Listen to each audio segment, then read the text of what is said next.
আসসালামু আলাইকুম, আমি এনামুল হক বাংলা সাইবার সিকিউরিটি 101 কোর্সে আপনাকে স্বাগত জানাচ্ছি। আজকের ভিডিওটা একটু আলাদা। এটা মডিউল 2 এর শেষ ভিডিও এবং এটা হবে হাতে কলমে লাইভ ডেমোতে ভরপুর। আমরা শুধু কথা বলবো না, আজকে আপনি স্ক্রিনে দেখবেন সাইবার আক্রমণ বাস্তবে দেখতে কেমন হয়। কিন্তু শুরুতে একটি কথা খুব পরিষ্কার করে বলতে চাই, এই ভিডিওতে আমি আপনাকে হ্যাক করা শেখাচ্ছি না। এটা একটি হ্যাকিং টিউটোরিয়াল না। সাইবার নিরাপত্তা শেখার প্রথম নিয়ম হলো অনুমতি ছাড়া কোনো সিস্টেম, ওয়েবসাইট, অ্যাকাউন্ট বা নেটওয়ার্ক বা ডিভাইসে পরীক্ষা করা যাবে না। আপনি যা শিখবেন তা করবেন নিজের নিরাপদ ল্যাবে, নিজের ডিভাইসে অথবা অনুমোদিত শেখার পরিবেশে। কেউ যদি খারাপ কোনো উদ্দেশ্য নিয়ে এই ভিডিও দেখতে আসে, আমি বিনীতভাবে অনুরোধ করছি এই ভিডিও এখনই বন্ধ করুন। এই কোর্স তার জন্য নয়, এই কোর্স তার জন্য যারা শিখতে চায়, নিজেকে নিরাপদ রাখতে চায়, পরিবারকে নিরাপদ রাখতে চায় এবং ভবিষ্যতে একজন দায়িত্বশীল সাইবার নিরাপত্তা পেশাজীবী হতে চায়। আজকের ভিডিও শেষে আপনি জানবেন মালওয়্যার কতগুলো পরিবারে ভাগ করা, right? What are the families of malware, প্রতিটি কিভাবে আলাদা আলাদাভাবে কাজ করে। আপনি বুঝবেন সোশ্যাল ইঞ্জিনিয়ারিং কি এবং কেন এটা সবচেয়ে বেশি কার্যকর আক্রমণের পদ্ধতি। আপনি দেখবেন একজন আক্রমণকারী নেটওয়ার্ক স্ক্যান করলে আসলে কি দেখে। আপনি পাসওয়ার্ড আক্রমণের ঝুঁকি বুঝবেন এবং প্রতিটি আক্রমণ থেকে বেঁচে থাকার ব্যবহারিক উপায় জানবেন। আজকে ভিডিওতে একটি লাইভ ডেমোতে আমরা কালি লিনাক্স ব্যবহার করব। কালি লিনাক্স ব্যবহার করে দেখব একটি ফাইল বদলে গেলে কিভাবে বোঝা যায় এবং কিভাবে আপনি একটি পরিচিত ভাইরাস শুধু একটা কোড নাম্বার দিয়ে চিনতে পারেন। যারা সাইবার সিকিউরিটিতে প্রফেশন করতে চান, ক্যারিয়ার করতে চান, তাদের জন্য এই ডেমোটা খুবই উপকারী হবে বলে আমি আশা করছি।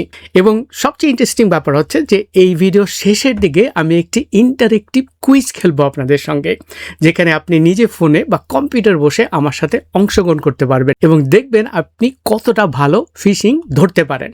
এই কোর্সের সব ভিডিও পেতে এবং ফ্রি সার্টিফিকেটের জন্য যোগ্য হতে এখনই সাবস্ক্রাইব করুন এবং বেল আইকন প্রেস করে রাখুন। আমরা এখন 1 লাখ পরিবারের দিকে এগিয়ে যাচ্ছি। আপনার একটি শেয়ার অনেক মানুষের কাছে এই কোর্স পৌঁছে দিতে পারে। গত ভিডিওতে আমরা দেখেছিলাম অ্যাটাক লাইফ সাইকেল, একটা সাইবার আক্রমণ কিভাবে 7টা ধাপে আগায়, গোয়েন্দাগারি থেকে শুরু করে আসল আঘাত পর্যন্ত। আজকে আমরা সেই ধারণাকে আরও বাস্তবে করে দেখাবো। আক্রমণের ধাপ বুঝেছি, এখন দেখব এই আক্রমণগুলো দৈনন্দিন জীবনে দেখতে কেমন দেখায়। একটা কথা মনে রাখবেন যে সাইবার আক্রমণ মানেই সবসময় অন্ধকার ঘরে বসে কেউ দ্রুত কিবোর্ড চাপছে না। অনেক সময় এই আক্রমণ হয় খুব সাধারণভাবে। আপনার ফোনে একটি মেসেজ আসে, আপনার ইমেলে একটা ফাইল আসে, কেউ ফোন করে বলে আমি কাস্টমার কেয়ার থেকে বলছি। এখানেই সমস্যা, কারণ আক্রমণ অনেক সময় কম্পিউটার দিয়ে হয় না, মানুষের মন দিয়ে শুরু হয়। ওকে, সো আমরা এখন লাইভ ডেমোতে যাচ্ছি। এখানে আমরা ওরাকলের যে ভার্চুয়াল বক্সটা আমরা ইনস্টল করেছিলাম, ভার্চুয়াল বক্সের মধ্যে আমরা কালি লিনাক্স জানাবো। আমরা 3 নম্বর ভিডিওতে আপনাদেরকে আমি হাতে কলমে দেখিয়েছিলাম কিভাবে আপনারা ওরাকল ভার্চুয়াল বক্স ইনস্টল করবেন এবং এর মধ্যে কিভাবে আপনি কালি লিনাক্সকে ডেকে আনবেন, রাইট? ওরাকলের যে ভার্চুয়াল বক্স হচ্ছে, এটা হচ্ছে একটা সফটওয়্যার যার ভেতরে আমরা আলাদা আলাদা ছোট ছোট কম্পিউটার চালাতে পারি, একদম আসল কম্পিউটারের মতো। কিন্তু আমাদের নিজের কম্পিউটারের ভিতরেই কিন্তু এটা চলবে। সো এই ছোট কম্পিউটারগুলোকে আসলে বলা হয় ভার্চুয়াল মেশিন। আমি এখানে কালি লিনাক্স ইনস্টল করেছি। এখন আমার এই ভার্চুয়াল মেশিনটা আমি কি করব? স্টার্ট করব। স্টার্ট করার জন্য আমি এই যে স্টার্ট বাটনটা আছে, এখানে আমি ক্লিক করব। ওকে, এখন আমরা দেখব আস্তে আস্তে আমার ভার্চুয়াল মেশিনটা স্টার্ট হয়ে যাবে। এখানে দেখতে পাচ্ছেন আপনারা লেখা আসছে পাওয়ারিং ভিএম আপ। ভার্চুয়াল মেশিনটা আস্তে আস্তে জাগিয়ে তোলা হচ্ছে, রাইট? আমরা এখানে দেখতে পাচ্ছি 0% এবং এখানে কালি লিনাক্সের রিস্টোরিং ভার্চুয়াল মেশিন। এখন এই যে ভার্চুয়াল মেশিনটা আমার দেখতে পাচ্ছেন, এটা আরেকটা কম্পিউটারের মধ্যে আমি চালাচ্ছি ওরাকল ভার্চুয়াল বক্স ব্যবহার করে, রাইট? ওকে, সো আমার ভার্চুয়াল মেশিনটা এখন চালু হয়ে গিয়েছে। আমি এখন ইউজার নেম এবং পাসওয়ার্ড দিয়ে আমার ভার্চুয়াল মেশিনটায় প্রবেশ করব। আপনারা 3 নম্বর ভিডিওতে দেখেছেন আমি বলেছি যে ইউজার নেম হচ্ছে কালি আর পাসওয়ার্ডও হচ্ছে কালি। ওকে, KALI। লগ ইন করছি। এখন আমরা কালি লিনাক্সের ডেস্কটপে আছি, ভার্চুয়াল মেশিন যেখানে আমি কালি লিনাক্স চালাচ্ছি। আমি 3 নম্বর ভিডিওতে এগুলো আমরা ইনস্টল করেছি এবং আমি সব কিছু বলে দিয়েছি কেন আমরা এই ভার্চুয়াল মেশিনটা এখানে ব্যবহার করব, রাইট? এবং আমরা সব এক্সারসাইজে যত কিছু আমরা শিখব সব কিছু আমরাই ভার্চুয়াল মেশিন ব্যবহার করে শিখব, রাইট? এখন প্রথমে আমি একটি ফাইল বানাবো, অলরাইট? কালি লিনাক্সের এই যে ডেস্কটপ আপনারা যে দেখতে পাচ্ছেন, এখানে হোম, ফাইল সিস্টেম ইত্যাদি বাটনগুলো রয়েছে। আমরা হোমে যাব। ওকে, হোমে যাওয়ার পর আপনি দেখতে পাচ্ছেন যে এখানে একটা উইন্ডোজ ফাইল এক্সপ্লোরারের মতো ফাইলের ফোল্ডারগুলো এখানে ভেসে এসেছে, রাইট? ওকে, এখন এখানে আমি একটি ফাইল ক্রিয়েট করব। আমি রাইট ক্লিক করে আমি ক্রিয়েট এ ডকুমেন্ট সিলেক্ট করলাম। তারপর আমি বললাম যে আমি একটি এমটি ফাইল তৈরি করব এবং এখানে আমার ফাইলের নাম দেওয়ার উইন্ডোটা এসেছে। আমি এটার নাম দিব salary_june.txt এবং আমি ক্রিয়েট বাটনে ক্লিক করলাম। ফাইলটা তৈরি হয়ে গেল। এখন আমি ডাবল ক্লিক করে ফাইলটা খুলছি। ওকে, ফাইলটা খুলে আমি এখানে কিছু ডেটা এন্ট্রি করব। এখানে আমার কোম্পানির একটা এমপ্লয়ির নাম লিখব। ওকে, ধরুন সেলিম আহমেদ। ওকে, এবং তারপর আমি লিখব, আমরা জাস্ট ইমাজিনারি কিছু জিনিস লিখছি। ওকে, কর্মচারীর নাম এবং তার বেতনের একটা আনুমানিক একটি বেতন আমি লিখছি যে 50K। ওকে, 50K BDT। এখন আমি ফাইলটা সেভ করব। আমি ফাইলে যাচ্ছি এবং আমি সেভে ক্লিক করলাম, রাইট? আমার ফাইলটা সেভ হয়ে গেল। ওকে, সো আমি ফাইল বানিয়েছি এবং ফাইলের মধ্যে কিছু ডেটা রেখেছি। এখন আমি ফাইল ম্যানেজারটা বন্ধ করে দিচ্ছি। Okay, I can close this also. এখন আমি ডেস্কটপে আছি। ডেস্কটপে আমি একটি টার্মিনাল খুলব। ওকে, I will click on the right mouse button and then you will see it says open terminal here. ওকে, এবং টার্মিনাল হলো এমন একটি জায়গা যেখানে আপনি মাউস দিয়ে ক্লিক না করে লিখে লিখে কম্পিউটারকে নির্দেশ দিতে পারবেন। সিকিউরিটি প্রফেশনালরা প্রতিদিন এই জায়গাটা ব্যবহার করেন। এর ভেতরে যে ভাষায় আমরা কমান্ড লিখব তার নাম হচ্ছে ব্যাশ। ওকে, ব্যাশ, BASH। আপনারা যারা উইন্ডোজ ব্যবহার করেন তারা নিশ্চয়ই ডস কমান্ড বা উইন্ডোজের কমান্ড প্রম্পটের নাম শুনেছেন। ঠিক একই ধারণা লিনাক্স কম্পিউটারে ঠিক সেই কাজটা করা হয় ব্যাশ দিয়ে। ক্লিক করার পর আমি এখানে ভার্চুয়াল টার্মিনালের কমান্ড সেন্টারে চলে এসেছি, রাইট? এখানে আমি SHA-256 সাম, তারপর আমার ফাইলের নাম salary_june text টাইপ করব। ওকে, লেটস ডু দিস।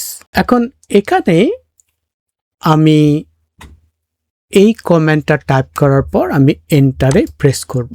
ওকে, এখন এন্টার প্রেস করার পর আপনারা দেখতে পাচ্ছেন যে একটা লম্বা নম্বর এবং অক্ষরের সমষ্টি বের হলো। ওকে, এবং এটাই হচ্ছে হ্যাশ, ফাইলটার হ্যাশ, এবং যেটা আমি আগে বলেছি, রাইট? এখন হ্যাশটা আমরা একটু জানি। এখন আমাদের প্রতিটা মানুষের আঙ্গুলের কিন্তু ছাপ আলাদা থাকে। পৃথিবীতে 2 জন মানুষের আঙ্গুলের ছাপ কখনো এক হয় না। ঠিক তেমনি একটি ফাইলের একটি নিজস্ব হ্যাশ আছে, রাইট? আইডেন্টিটি আছে, এবং এটাও কখনো দুটো আলাদা ফাইলের এক হয় না।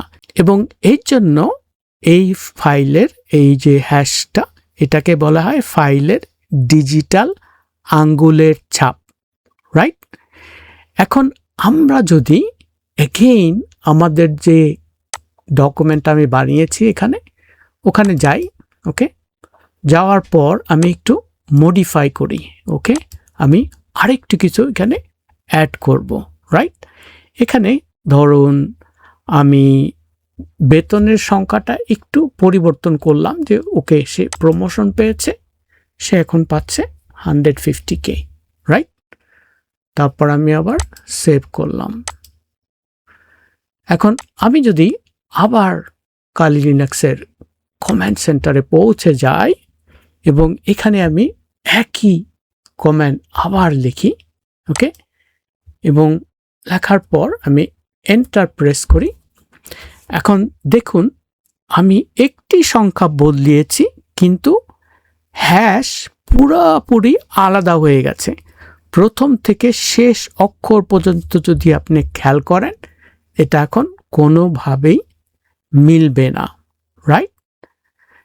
এটাই হলো ইন্টিগ্রিটি যাচাই করার পদ্ধতি।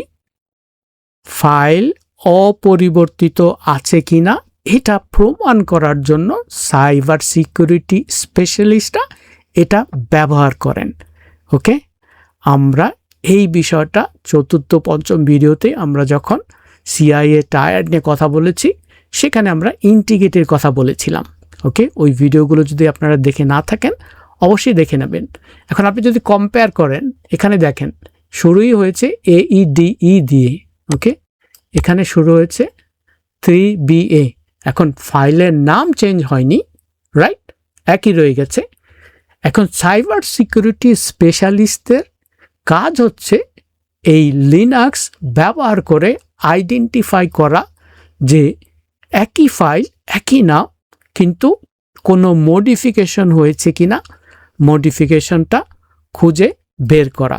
এখন একটা জিনিস চিন্তা করে দেখেন যে একই নিয়মে মালওয়্যারের ক্ষেত্রে কাজ করে। অর্থাৎ একজন আক্রমণকারী যদি একটা সাধারণ সফটওয়্যার বা ফাইলের ভিতরে গোপনে কোনো মালওয়্যার ঢুকিয়ে দেয়, ফাইলটা দেখতে একই রকম, নাম একই থাকবে, কিন্তু তার হ্যাশটা বদলে যাবে, রাইট?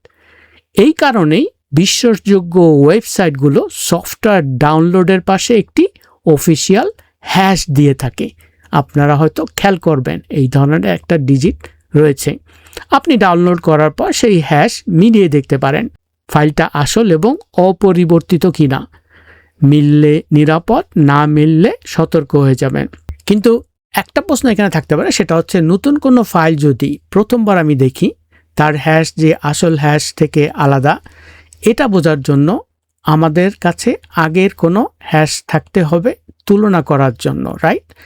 কিন্তু যদি কোনো অপরিচিত ফাইল আমাদের হাতে আসে যার কোনো আগের হ্যাশ আমাদের কাছে নেই, তখন আমরা কি করব, রাইট? তখন আমরা কি করব, আমরা একটু চিন্তা করে নেই। এখানেই হ্যাশের আর একটা ব্যবহার আসে। যেমন ধরেন অ্যান্টিভাইরাস কোম্পানিগুলো বছরের পর বছর ধরে লাখ লাখ পরিচিত ভাইরাসের হ্যাশ সংগ্রহ করে এবং প্রতিটি ভাইরাসের হ্যাশ আগে থেকেই তাদের ডেটাবেজে জমা করে রাখে। তো আমার হাতে আসা একটি ফাইলের হ্যাশ যদি তাদের এই পরিচিত ভাইরাসের তালিকার সাথে মিলে যায়, তাহলে বুঝে যাব যে এটা একটি পরিচিত মালওয়্যার। ফাইলটা না খুলেই, ডাউনলোড না করেই, রাইট? এগুলো না করে আমি বুঝতে পারবো যে ইট ইজ এ মালওয়্যার। এখন আমি এমন একটি হ্যাশ ব্যবহার করব যেটা আগে থেকেই এই ধরনের অ্যান্টিভাইরাস কোম্পানির তালিকায় রয়েছে, রাইট? অ্যান্টিভাইরাস কোম্পানিগুলো আমি একটা হ্যাশ ব্যবহার করব যেটা অলরেডি তাদের তালিকা রয়েছে, এবং আমরা দেখব যে হ্যাশ দিয়ে আমরা আইডেন্টিফাই করতে পারবো যে এটা মালওয়্যার কিনা। সেটা আমরা একটা ওয়েবসাইটে গিয়ে যাচাই করব। এখন এর জন্য আমরা ব্রাউজারে যাব। ব্রাউজারে আমরা ভাইরাস টোটালের সার্চ করব। ওকে, ভাইরাস টোটাল, ওকে, এই ওয়েবসাইটটা আমরা সার্চ করব। এখন এখানে virustotal.com আপনি যে দেখতে পাচ্ছেন, এই ওয়েবসাইটটাতে আমরা প্রবেশ করব, রাইট? আমরা গত একটা ভিডিওতেও এটা ব্যবহার করেছি।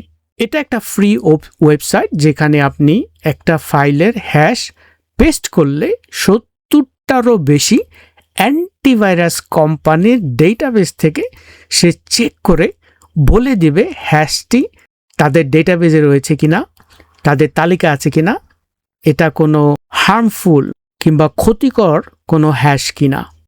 এটা পরীক্ষা করার জন্য আমি একটা হ্যাশ নিব এবং এই হ্যাশটা হচ্ছে একটা ফাইলের, সেটা হচ্ছে একটা বিখ্যাত স্টেপ ফাইলের হ্যাশ নাম এবং এটা হচ্ছে এইকার নামক একটি বিখ্যাত টেস্ট ফাইলের হ্যাশ। ওকে, আমার এই ভিডিওর উপরে আপনারা যে গিটবুক পেজটা রয়েছে সেখানে এগুলোর ডিটেলস দেয়া আছে, আপনারা ওখান থেকে কপি করে টেস্ট করতে পারবেন। ওকে, আমি এই হ্যাশটা এখান থেকে কপি করে টেস্ট করে দেখব। ওকে, লেটস ডু দিস। ওকে, এখানে আমি সার্চে যাচ্ছি। ওকে, সার্চে যাওয়ার পর এখানে আমি দেখতে পাচ্ছেন URL, IP address, domain or file hash চাচ্ছে।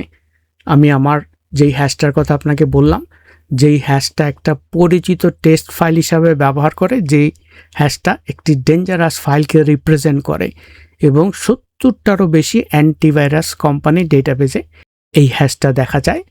তাদের ডেটাবেজে এই হ্যাশটাকে একটা ডেঞ্জারাস ফাইল হিসেবে চিহ্নিত করা রয়েছে। ওকে, সার্চ করছি।